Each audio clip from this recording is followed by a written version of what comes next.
March মাস কবিতার মাস। March মাসের কবিতা পাঠ পর্বে আজ দুজন কবির কবিতা পড়ব। প্রথম কবির নাম মৃণালেন্দু দাস এবং দ্বিতীয় কবির নাম রবীন বসু।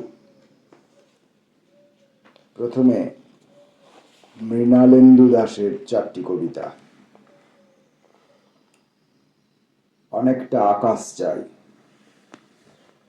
অনেকটা লম্বা পথ সামনে ডাকছে, যে পথে ধুলা বালি খানা খন্দ কাঁকর ও নিন্দুক, পাশাপাশি হিংসা দেশ পরকীয়া খুনসুটি মেঘ। যখন তখন ঝড়ের পূর্বাভাস ঘোষিত হয়, বিপদ বুঝে প্রতিবেশী বান্ধব পিছু টান দেয়। এ অভিজ্ঞতা মজুদ আছে অনেকের ঝুলিতেই, তবুও মানুষ বিশ্বাস রাখে মানুষে।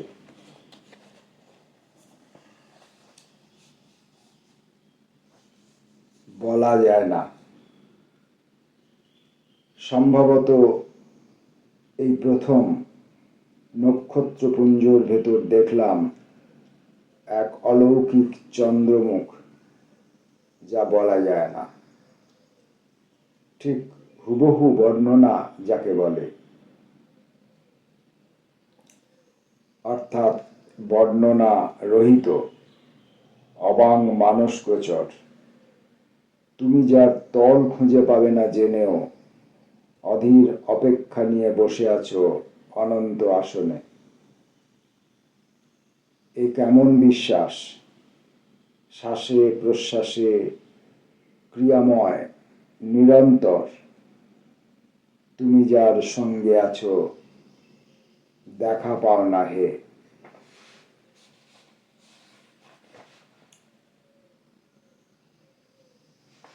মার্চ মাসের কবিতা। 3 সত্যি। এখানে নিয়ম করে রোজ হাঁটতে বেরোয় মেঘ, একা একা হাতে তার ছড়ি। সে তো নিজেকে সামলে চলার প্রয়াস মাত্র তার, আর কিছু নয়। না ছড়ি ঘোরানো, মোটেও এসব কাম্য নয় তার। একথা আজকে ধ্রুবতারার মতোই সত্যি। 3 সত্যি বলে মেঘ আবার হাঁটতে শুরু করে নতুন উদ্যমে। পিছন পিছন ধেয়ে আসছে প্রবল উৎসাহে বৃষ্টি। মৃণালেন্দু দাসের শেষ কবিতা চাঁদের কাছাকাছি। বিকেলে ট্রেন মিস করতেই ঠায় বসে আছি আর একটা ট্রেনের অপেক্ষায়। রাত 2টো, আকাশ চুঁয়ে বৃষ্টি নামছে, মেঘ ভাঙছে দূরে, সজল দুটি চোখ গভীরতর এ শোক।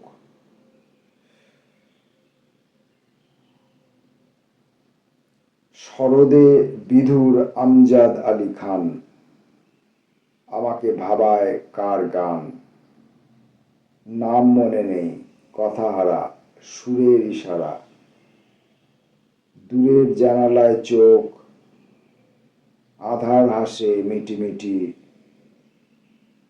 চাঁদ উড়ে যায় সব ফেলে, যেখানে ওই মানস সরোবর।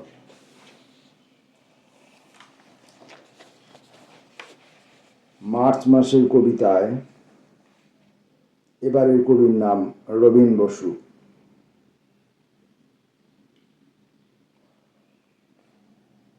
জন্মের প্রবাহিত ঋণ। জন্ম জন্ম চলে গেল, সব জন্ম জড়ো হয় হাতের তালুতে।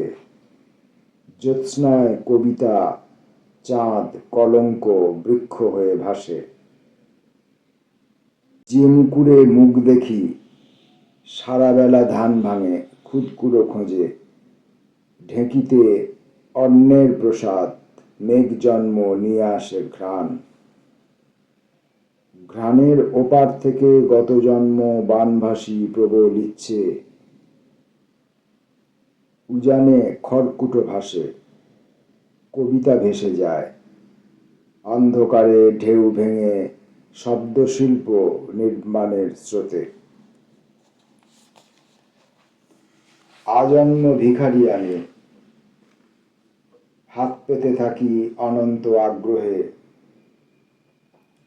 যদি ভিক্ষা পড়ে কিছু অক্ষরের সাথে, মাধুকরী দান ভেবে রেখে দেব বালিশের পাশে।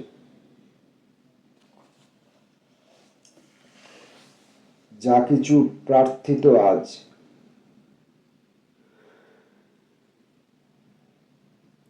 ঐতিহ্য সমুত্থিত লালনের গান, মুহ্যমান যাপনের আকরিক বীজ, সব যেন শোধ নেবে পাই পাই জন্মের প্রবাহিত ঋণ।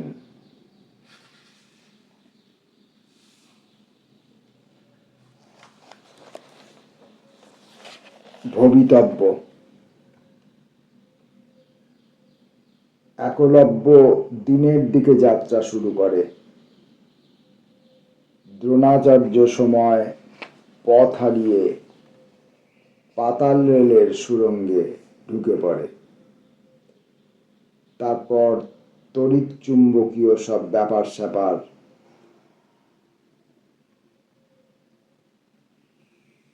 আলো অন্ধকারে ভবিতব্য নেচে ওঠে উচিত অনুচিত পাপবোধ।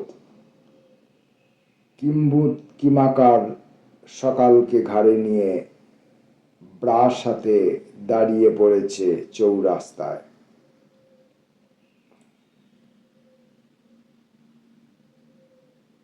স্বপ্নে সমুদ্র। সমুদ্র লাফ দিয়ে ঘরে ঢুকে এলো। অগাধ জলরাশি আর ভাসমান ফেনা, মাস্তুল ভাঙা কোনো জাহাজ সুদূরের ঘাট ছুঁয়ে চলে এলো আমার শোবার ঘরে।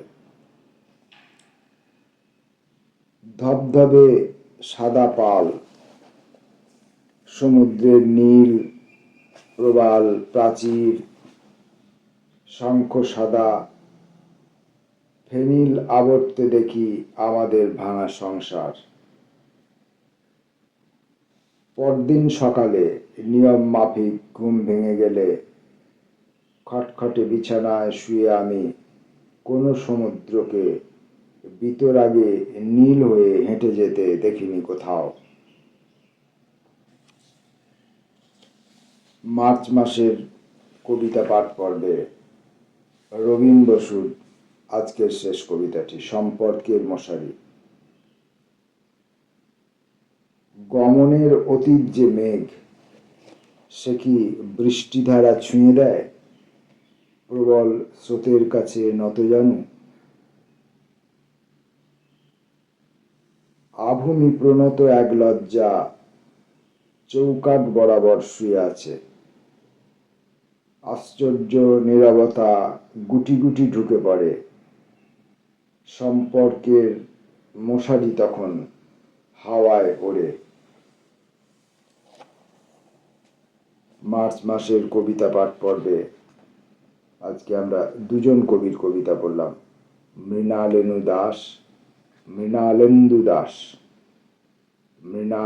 দাস এবং রবীন বসু। আপাতত এই পর্যন্ত। নমস্কার।